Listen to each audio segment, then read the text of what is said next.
everyone, and welcome to the Hazy Sports Podcast. I'm Jason Brown, joined as always by my good friend and co-host Charlie Ashbury. Charlie, how you doing today? Good, buddy. I'm excited to get into this one. This was one on my list of games to do, and it did not disappoint. Absolutely not. We are going back to 1993, May 27th, the Forum in Los Angeles or Inglewood. Campbell Conference Finals, Leafs versus Kings, Game 6, one of the most intense games I've seen and a great one to look back on. Just to provide a little context here, the Leafs were up 3-2 going into this game. Furthest that they had been and that they've been to date since they won the Cup in 67, playing against a Gretzky-led team. It was a 5-4 game. Kings won in overtime. I guess one thing that jumped out at me first, Charlie, 1993, for guys our age, that has to go down as one of the best years from sports, music perspective. We already did our classic episode on Michigan versus North Carolina. That was 1993. Of course, then we had this epic battle between the Kings and the Leafs. You got peak Jordan. Bulls win their third straight championship this year, and the Blue Jays win their second straight World Series. We also went to a Nirvana concert at Maple Leaf Gardens. In Utero dropped that year. Doggy Style, one of the greatest rap albums ever. Toe kicking off Tool's career. We had Siamese Dream, big hit from Smashing Pumpkins, and then Pearl Jam's second album, Versus, drops this year. So just in terms of nostalgia, music, sports, what a great year to be in your early high school years. Yeah, I never really thought about it till you started listing that stuff off. But incredible, incredible run of sports and music. That's pretty nuts. I don't think we'll ever match that. Hey, we're going back into it and revisiting again. So we're transporting ourselves back to May 27th, 1993 to go over this game. Probably one of the better what-if moments in sports history, just in terms of if the Leafs would have pulled that out, we would have seen Canadians versus Leafs in the Stanley Cup Finals. That would have been pretty wild. And not only that, but the Leafs actually owned Montreal that year. They were 2-0 against them. For some reason, they're in different conferences, which makes no sense. But the Leafs beat them twice, and I don't even the one game was a 5 or 6-0 shutout. So had this actually gone their way, we could have put an end to a lot of Leaf misery. Yeah, and they've never been back to the conference finals since then, all these years later. Maybe this will be the year. Who knows, Leafs fans, but I don't want to get your hopes up. We've got lots to cover here in our weekly hazing. Is there any general thoughts, takeaways that you wanted to highlight before we dive into those details? The only thing I wanted to say was this was kind of where I was not necessarily as into hockey as much. I was shifting towards the basketball side. Obviously, Gretzky being traded from my favorite team just a couple years earlier, I had kind of, I was still into hockey, but it wasn't my main sports viewing focus. So to go back and see this again, you just got a feel for the Leaf fans. But what great hockey though.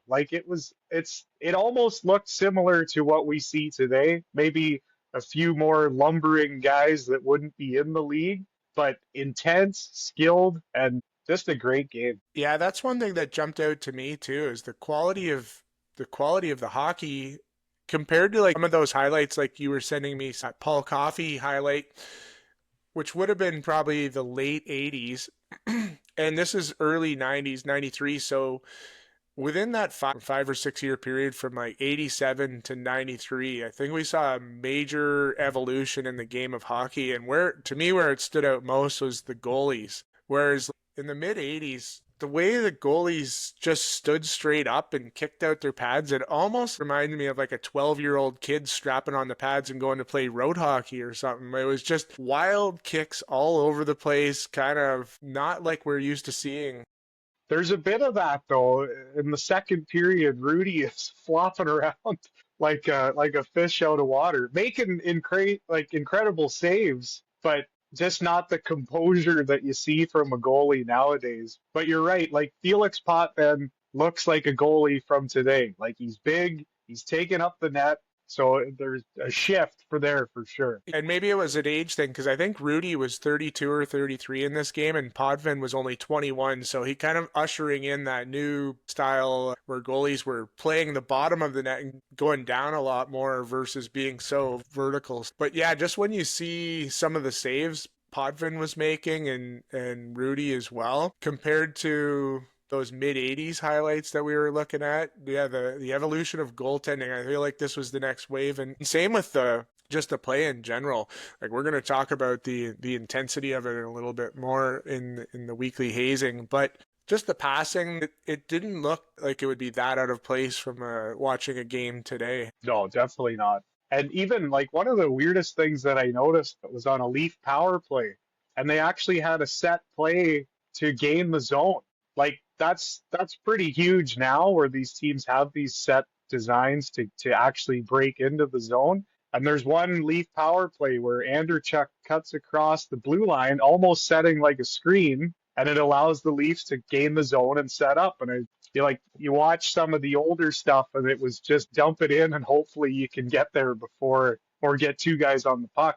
So it was another evolution that you kind of noticed, that small details that are now so prominent in the game now. I thought the same thing. It was great hockey, the ups and downs throughout the whole game and into overtime. You can see why it went down as one of the more exciting games in history. So why don't we jump into the weekly hazing where we'll kind of cover some specific topics and do a bit of a deep dive on some elements of the game. Let's do it. Wave it off. Fuck, let's go. Fucking wear that stick at me again, you're gonna fucking eat it. Bare fucking teeth. You wanna get knocked out again? We got a guy for you.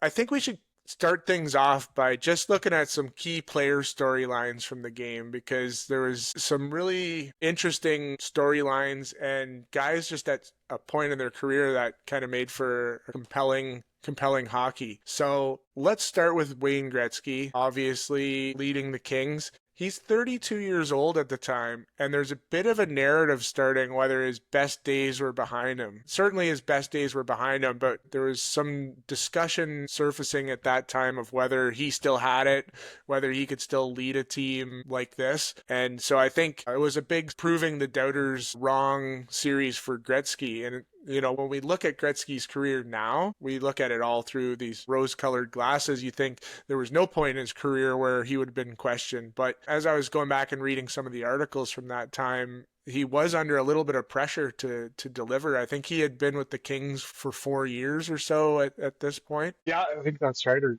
3 or 4 anyways. And I think it's kind of unfair, because I wouldn't say this Kings team was a juggernaut, right? Like you had your Robitaille and your Granato. I actually forgot Curry was on the team until about the second period when you hear his name for the first time. They had two rookie defensemen in Rob Blake and Alexei Zhitnik. I think it's kind of unfair to say he had lost something, because it's not like this was, one of the greatest teams ever assembled. Yeah, exactly. He's pretty much carrying these guys on his back. And when you look through the game, he could have had 12 assists in this game. Like he must have set up 20 point blank scoring chances for guys that missed on a lot of them. But that's what stood out for me is like, yeah, he's a little past his peak in terms of his playing career, but still playing at a high level. Such a huge difference between him and everyone else in terms of the way he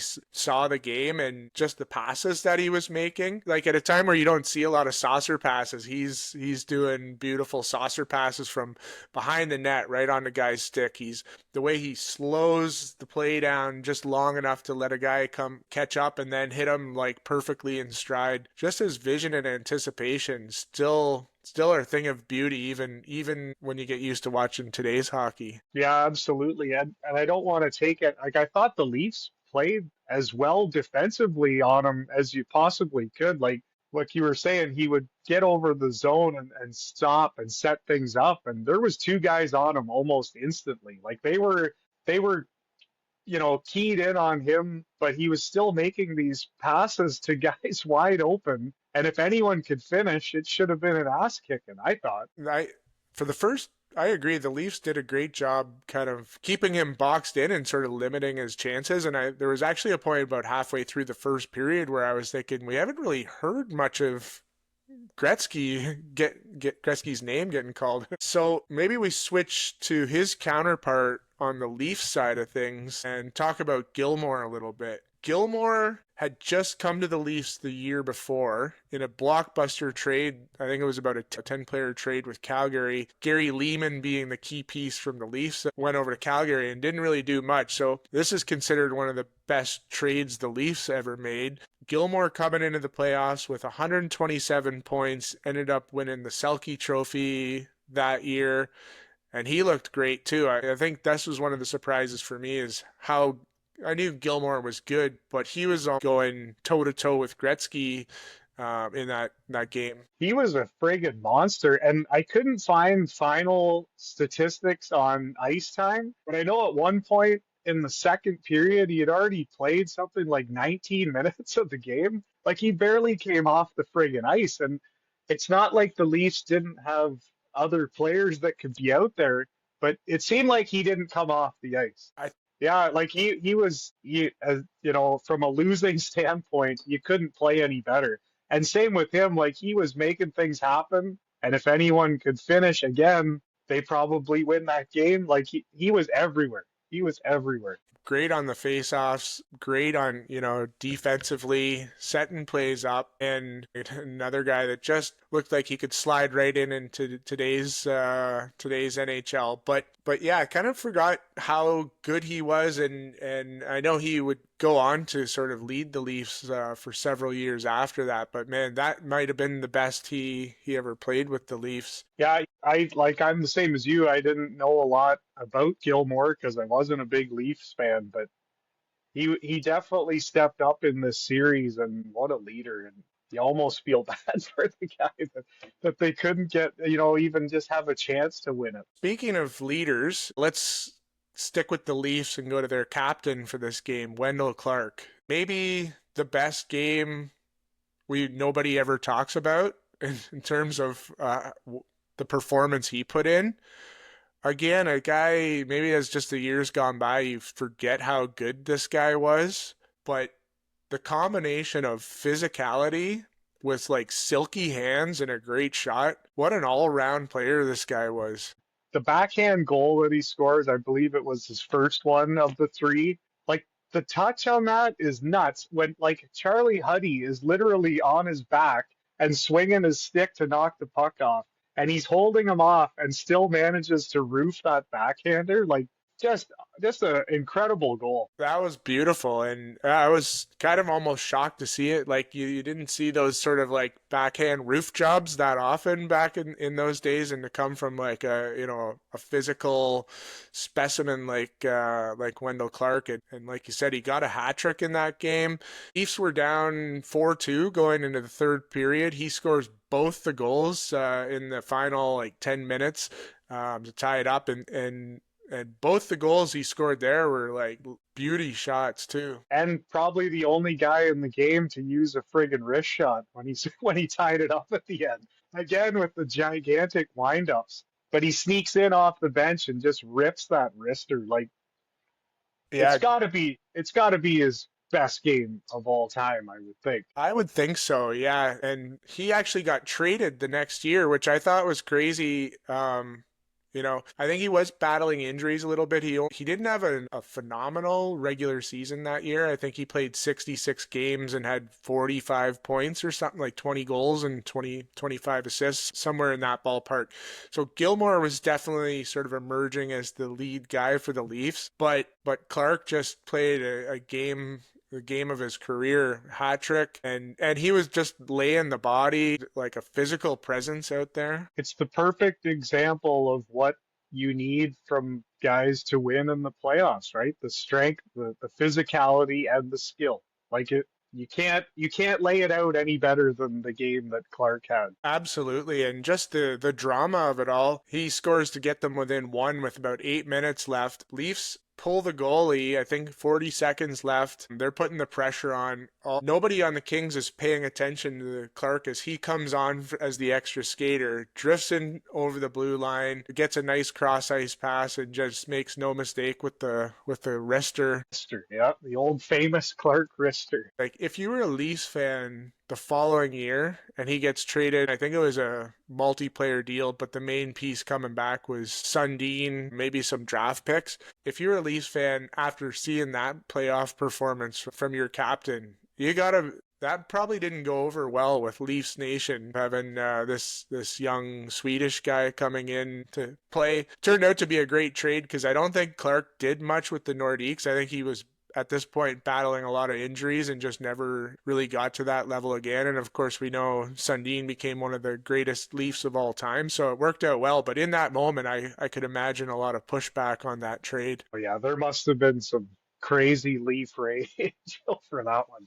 I kind of wish I had some old newspapers because I'm sure there was some great articles written about that. So switching back to the Kings, they didn't have as many noteworthy players, kind of a lot of grinders out there. They had Dave Taylor, who was a great player at one point, but kind of at the late stages of his career. Probably the two key guys would be Rob Blake back on defense, just a menace pretty early in his career, but a dominant defenseman at the time. And then Luc Robitaille, he had a 63 goal season that year, so he was kind of at the peak of his powers, was having a bit of a slump in the playoffs, but played a big role with, I think, a goal and 2 assists in this game and set up the winner to Gretzky in overtime. Yeah, he was at the start of the broadcast. They were kind of talking about how he was one of the keys that if the Kings were going to force a game 7, he had to do something. And I thought early on he was kind of all over the place. Like, he had a bunch of good chances, and he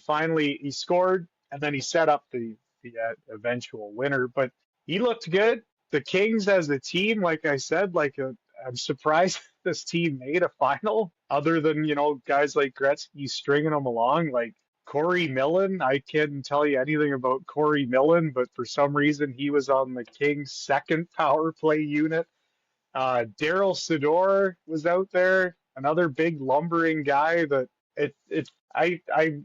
I'm severely shocked that the Kings were able to make it to the finals. Yeah, and I think it's a testament to Barry Melrose, and maybe we'll kind of end on this before we move on to the next topic. But we had a pretty compelling coaching matchup where you had Pat Burns. He won the Jack Adams that year. It was his second Jack Adams trophy, so quite a resume he already had, versus Barry Melrose coming in. He was a first-year head coach and kind of doing things a little bit differently. The Kings just seemed to buy in on that, and yeah, he created a belief in that team, and I think the Kings definitely overperformed, beating the Leafs and making it to the finals. And to Melrose's credit, like, playing 2 rookie defensemen this deep into a Stanley Cup playoffs, and maybe it's more of a point at their lack of depth, but that's a pretty gutsy call. Obviously, Rob Blake he was a rookie, but he's clearly pretty seasoned. But, Zhitnik and Blake both had more minutes than McSorley and Charlie Huddy, who had been through the battles so many years before. So it's pretty ballsy by Melrose, I thought. Yeah, and even when they were up 4-2, they continued to play a pretty aggressive game, and they weren't sitting back and trying to hold the lead. They didn't hold the lead, but ultimately, it worked out for them. But just cool to see that style of play and kind of just going balls out with those young guys. So yes, a lot of interesting players and key characters that made up this game. Let's switch gears here. I want to talk to you about the physical play of this game, because to me, if I had one takeaway, the intensity and the physicality of this game. Did that come through on your end when you were watching it? Yeah, it was it's 30 years ago, but there was some hits in there that guys would be going to the player safety meetings. Like when Zhitnik just steamrolled Glenn Anderson, and John Davidson saying, yeah, I think he might have been knocked unconscious there. They're just trying to bring him back on the bench. Like, that was complete blindside to the head, and they just played on like nothing happened.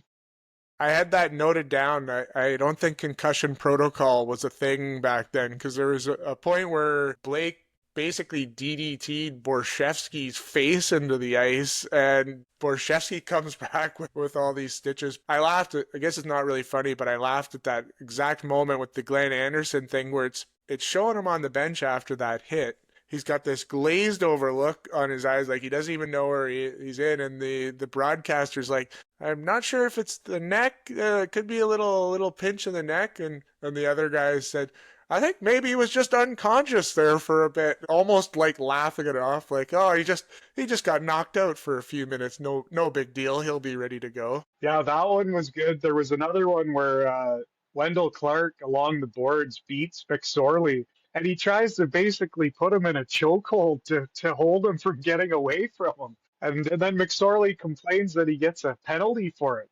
Like, he has his whole arm wrapped around Clark's upper body. It was like, guys just hammering guys. It was kind of fun to watch, actually. It was a blast, and a lot of the open ice hits were clean hits, and it kind of was a complete change from what I talked about on the last episode, where now if you hit a guy hard in the open ice, you got to fight three other guys from the other team. There was probably 15 or 16 just huge open ice hits that were clean, and the play just went on. I was like, what? That's the way it should be. And the hooking, for Christ's sakes, like there's a couple of times where it looked like guys were water skiing behind somebody. There was one where Gretzky actually like hooks, I can't remember who it was, for the Leafs arm, and he's dragging him up the ice. Speaking of the hooking and the stick work, one of the things that jumped out at me is guys were using their stick as a full-out weapon. Like the number of cross checks right in the face. There was like 3 times where Blake basically looked like he was trying to decapitate a guy in front of the net, just full out two-handers, lumber raking across the guy's face and neck. Every hit into the boards would have the stick up there. You got Granato running around butt ending every fucking guy that he came in contact with. It was lawless in terms of the use of the stick back. Oh, it was complete bedlam. And I don't remember Baumgartner's name being mentioned till about late in the second. And he went after Rob Blake and no calls. And he's just hammering him like he's trying to start a fight and trying to get in his head, obviously. But how there's no call. And like you said, he's literally just cross-checking shit. It was kind of a nice reminder of how nuts playoff hockey used to be. There was a point where I'm watching where I'm like, this is borderline like gladiator stuff. Like literally every person was just getting run over, butt ended, high stick, pretty much anything was going in that game. And it certainly made for entertaining, but I was like, wow, you had to have your head on a swivel in that game. And then the weirdest part was they would call some pretty ticky-tack shit for penalties, which we can get into the ref situation, which I'm sure we will, but I don't know how you decided what was a penalty and what wasn't in that. Oddly enough, the last thing I'll say just on the physical play is classic Gretzky. Every person on the ice is just getting demolished on there. Gretzky looked like he played the whole game without a guy. It's like he has this force field around him, and I think the way he moves in the ice and subtly moves his body around, the Leafs did a good job of boxing him up, but you didn't see him on the end of any of those super big hits. Like there was not really one time where you see Gretzky really eat it on the boards or anything like that. I had that written down too, and I was wondering if it's part elusiveness, part Leafs don't want to take a cheap penalty, because it seemed like it was still back then that it was kind of unwritten that you don't run Gretzky. Yeah, maybe it's like LeBron now where he gets all the calls at the foul line. Maybe Gretzky got every penalty call because the Leafs didn't mind risking taking a bad penalty running everybody else into the boards, and the Kings were doing the same thing. But there's just times where I was like, how does Gretzky, every time he has the puck, it seems like he's got 5 to 10 feet with nobody around him. So probably you're right. Probably a little bit of the respect, a little bit of the worry that he's going to get the calls, and just a testament to Gretzky's anticipation and vision out there. But I think the physical play definitely made this one a thriller.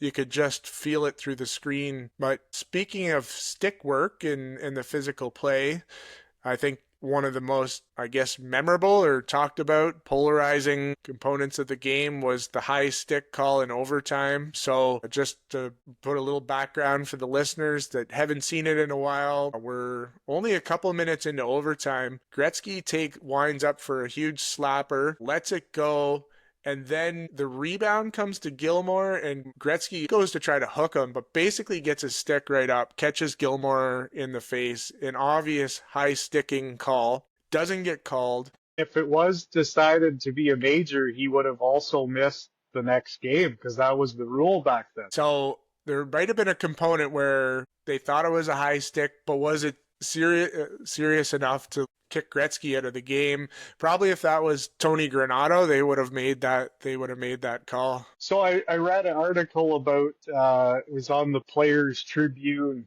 with Kerry Fraser, and he says that after Gretzky took the shot, his eyes went to the net because he's supposed to follow the play. So he claims he never saw the high stick, and back then a linesman couldn't make a call, which I don't understand why. Like, if you got three guys on the ice, and two of them see it, but the guy with the orange stripes doesn't see it, you can't call it. Like, it couldn't have been more friggin' obvious. And to just blow that call it's so bad. I have to admit, when I was watching it, I didn't actually see it. Like, I saw Gilmour drop, but I couldn't tell what hit him. But then when you see the actual on ice angle, yeah, it's like super obvious. He got the stick up there. I don't think it was intentional. He was trying to hook him, but he definitely caught him. Gilmour goes down right away. No call. And of course, Gretzky scores the overtime winner like 30 seconds later. Yeah, just to crush the hopes and dreams of the Leafs. Yeah, Robitaille makes a amazing backdoor pass. Somehow nobody's within 5 feet of the greatest player of all time. And then, of course, we know Kings go on to win Game 7. I think Gretzky had a hat trick in that game. So that non-call that would have either taken Gretzky out for the next two games was pretty much, you got to think the deciding factor and probably the most seminal moment in the pain of Leafs fans over the years. Just brutal. Well, that's a good recap for the weekly hazing. I think that kind of gives a little bit of a summary of the game. Now let's get into our awards.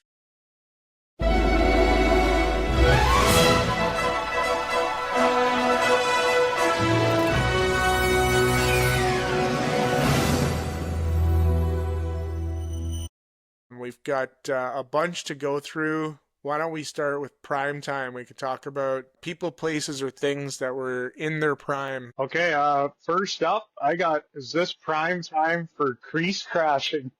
Because, man, it seemed like every play, or even not even whistles, like guys just running through the crease. I think Rudy was on his ass about at least 24 times in that game. The first Kings goal, it looked like there was about 4 people on top of Felix Potvin. In that first Kings goal, Tony Granato did what looked like a rugby move, where you're almost like just crashing into a group of people. He just put his head down and just wasn't even looking at the puck, just took out Potvin and pushed him right into the net. There was a lot of crease crashing, and it's funny now what it would be called now, and then you watch that game and how much of the stuff was just let go and seem like commonplace for that era.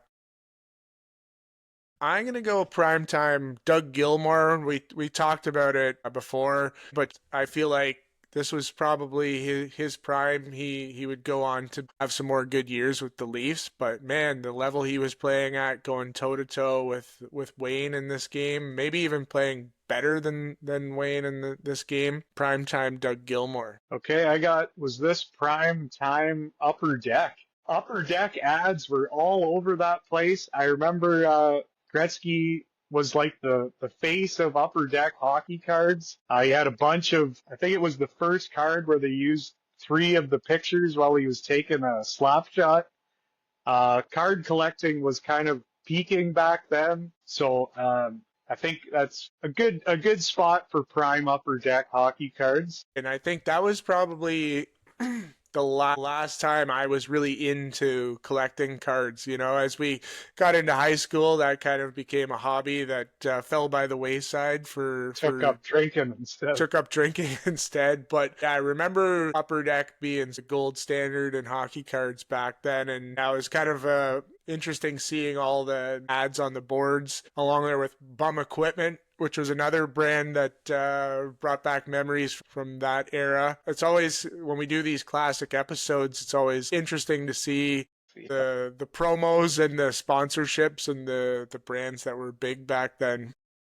Sure. Which actually brings me to my next prime time. I got to think this was prime time for truck advertising, because the feed we watched on YouTube included all the commercials, and literally every commercial break there was at least 2 to 3 truck ads, lots of beer ads too, but just in terms of Dodge Ram, just on there consistently. And it kind of interesting to me because I worked in the advertising business. I started in 2000, which would have been 7 years later, working for a company that did the marketing for Chrysler, Dodge, and Jeep. So I remember when the Caravan was the best-selling vehicle in North America. Dodge Ram trucks were huge, and the money they made off of selling those vehicles kind of funded the advertising budget for basically all of the Chrysler, Dodge, and Jeep vehicles. But just you seeing it in 93 was probably peak in terms of just the amount of money they were spending on advertising for those products, and TV commercials were still king back then,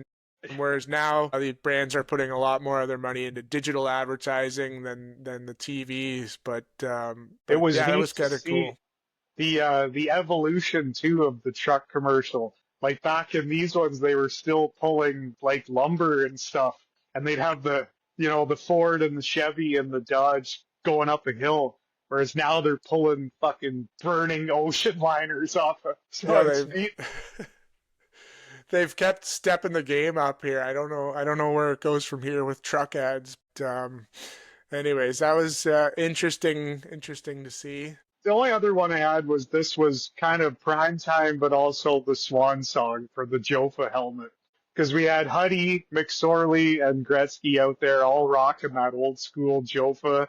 And I'm pretty sure it was shortly after this that was it for the Jofa helmets. Yeah, good call on that. I noticed a lot of them out there. Not sure how many concussions they were protecting guys against, but definitely the last hurrah for Jofa helmets. So that's a good call. Let's shift gears into what's aged the best. Okay, for me, I got Leaf fans were right. All this, I've spent a lot of years battling with Leaf fans, and my answer was always, well, why didn't you win Game 7? But I'm going to give Leaf Nation a big apology. You guys were right. He should have been kicked out. You probably win Game 7. Who knows what happens in the finals, but I apologize to Leaf fans. Nice. I'm going to go with Barry Melrose's mullet as what's aged the best. It's kind of come full circle where he was trendsetter at the time, and now mullets have come back. I think he would just step in today's world with that epic mullet. But what surprised me about the mullet is I didn't remember how long the hair went. Like, it was actually down past his shoulders. Like, he really leaned into that thing, and I don't know if there was a lot of mullets of that length in those days. It was definitely aggressive. There's a couple shots where he's on the bench, and I thought the same thing. I'm just like, man, that's years of dedication to that hairstyle. Okay. What's aged the worst? I'll kind of kick things off here. We'll keep on the helmet train, and Mike, I'm going to go with Mike Foligno's helmet, because I think you could have, not only is it aged poorly from then, I think you could have done a what's aged the worst in 93, and this could have been on there. Just the ugliest looking thing you've seen, even less protection than the Jofa, and they were joking on the broadcast that his helmet was like 17 years old at that point. It looked like it had about 13 rolls of tape on it too, like holding it together. I know these guys are superstitious, and maybe that's why he kept wearing it, but I don't even, like, what brand is that fucking thing? Like, it almost looks like he made it at home. I don't know. I don't recall any other guys wearing a helmet like that even back into the 70s. Like, I guess they weren't really wearing helmets in the 70s, so I don't know where he came up with this contraption, but He looks like an extra out of the Spaceballs movie where they, it's just incredible. For my what's aged the worst, standard definition television. How the hell did we watch sports like this? Like there was times where I couldn't even tell you the numbers on the back of the Kings jerseys. And if you didn't know the players, like, we watched a lot of hockey, so I could recognize the players. I couldn't tell you who was on the ice half the time. 100%. I was completely dependent on the announcers to kind of highlight who had the puck. Especially, yeah, you're right, with the Kings with their white jerseys blending into the ice. The contrast was just not there. It was exciting, but yeah, tough to tell who was who out there. Gretzky was like one of the only ones because he had such a distinctive skating style, but for the most part, everybody else was kind of blending together out there. Yeah, and it seemed like a lot of times if there was a scrum, you'd catch a glimmer off Gretzky's Easton stick, and that's how you knew it was him. Like, just horrible. Speaking of the Easton, I noticed he was the only guy using the aluminum at that stage where they hadn't quite caught on yet. So I think that silver aluminum that must have been one of the first years he broke that out, because eventually a lot of the league went on to use the aluminums. But from what I could tell, everybody else was using the traditional wooden stick in that game. Yeah, I don't know. I wonder if he had like an exclusive deal or something, because it was shortly after this everyone started using them. So maybe he was like let's pump this in with Gretzky and see if we can push sales or something. Well, I think the strategy worked there eventually. What's aged the worst for me? It could be what's aged the best, depending on your perspective of them. But the goal celebrations, I had as what's aged the worst. You kind of got the pretty crazy ones now, where guys are doing all sorts of things. This was the era of just a nice solid fist pump when you scored. Robitaille scored the one goal, and he just gives it a good fist pump. Every guy is just doing, like, I think for one of the goals you saw a triple fist pump was about as elaborate as it gets. So I guess depending on if you think current cellies are a little over the top and maybe you like the simplicity of them, but from a creativity standpoint, I'd say that the celebrations age poorly. Yeah, I think it was Daryl Sador who did the triple fist pump, and I remember thinking, finally some fucking emotion. Like, this is a big game here.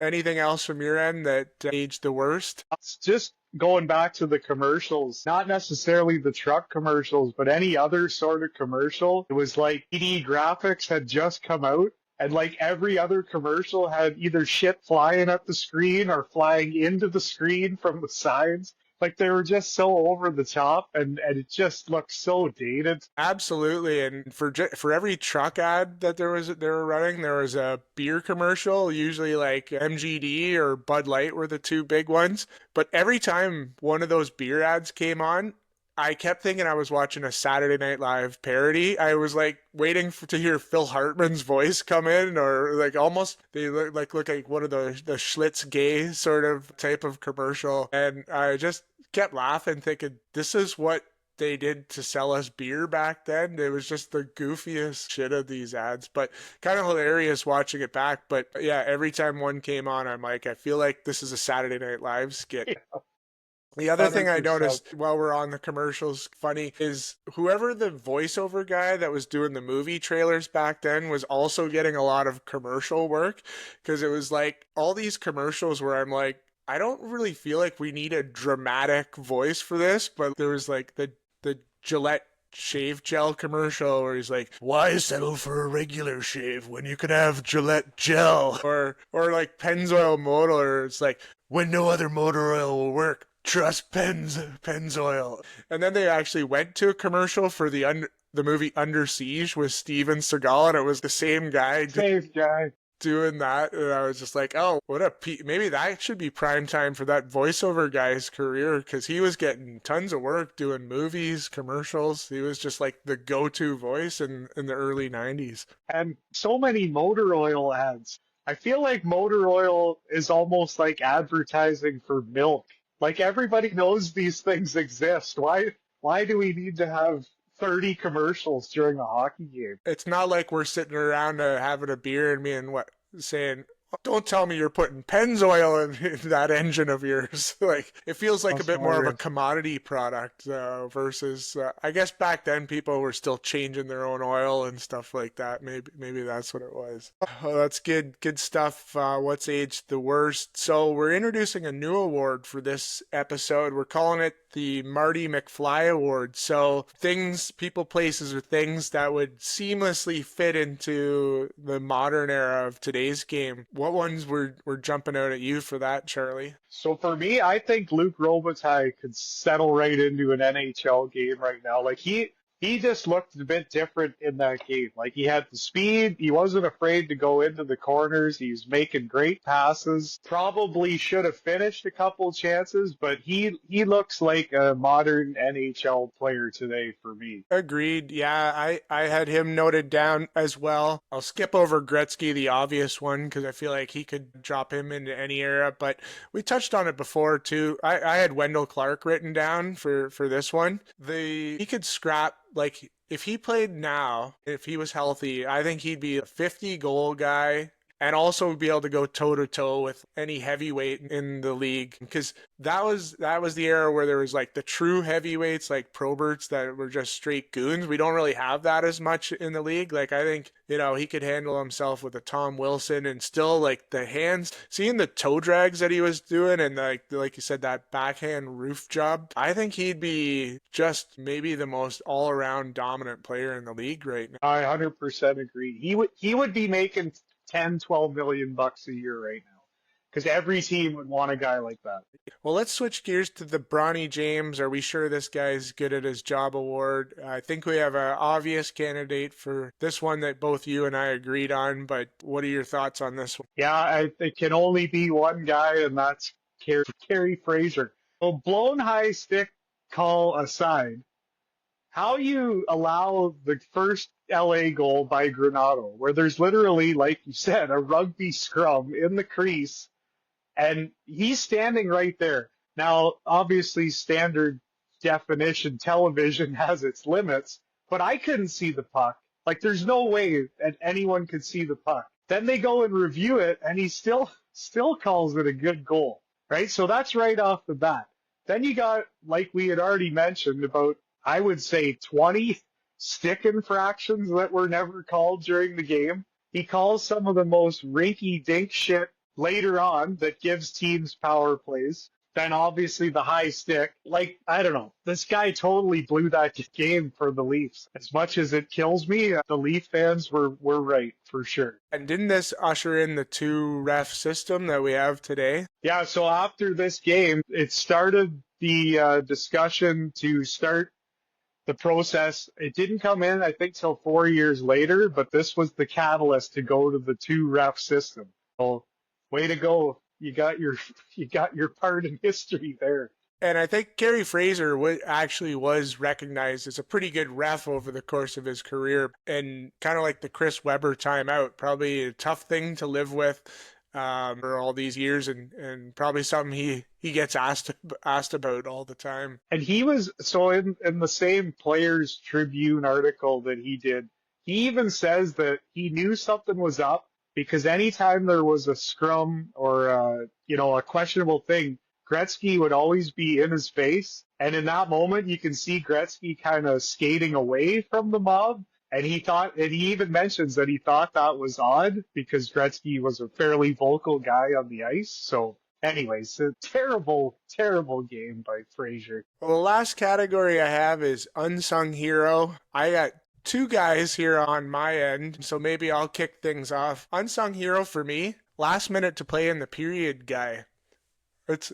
I'm not sure we ever needed it, but when he would come on and be like, last minute to play in the first period, I kind of laughed because I had forgot that we used to do that. And I'm not sure why we ever needed it with the scoreboard right there in front of everybody. Maybe it was more for the players, but I don't remember when that was phased out. But I thought, shout out to last minute to play in the period guy. I like that one. Yeah, I can always remember the Leaf Arena announcer, because they were always on Hockey Night in Canada. For me, it's Kelly Rudy. Like, he started that game off not the best, and kind of always looks like he's out of position. But he made some huge saves in the second period where the Leafs probably could have ran away with it. But his unorthodox style of just flopping all over the place, he was massive. Absolutely, because there were some points where the Leafs were just pouring on the pressure, and you're amazed that they didn't score.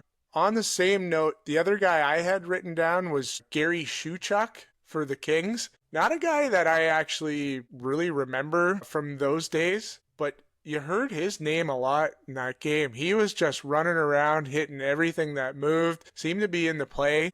I put him in the unsung hero category because I really don't even remember him from those days, but he played a pretty significant role in this game. Yeah, he was everywhere. He was hitting everybody, and I was the same. I didn't recognize the name, but another one of those guys that does the physical stuff and the dirty shit that you need in the playoffs for sure. Nice. Well, that wraps up our awards for this episode, and I thoroughly enjoyed going back and watching the games. I had so many notes, so many things I was looking forward to breaking down with you, Charlie. I was holding off on texting you anything because I wanted to save it for the podcast. There's lots more we could get into, but we only have so much time. But definitely for anyone listening out there, if you have a little extra time and you want to take a trip down memory lane, go look for that. The games available on YouTube. Pretty exciting hockey and a nice way to just get fired up and primed and ready for the upcoming playoff run. Absolutely. I don't have the guy's handle here, but I will link it when we post this if you want to go and watch it. I can't remember his name, but he's got like 100 classic,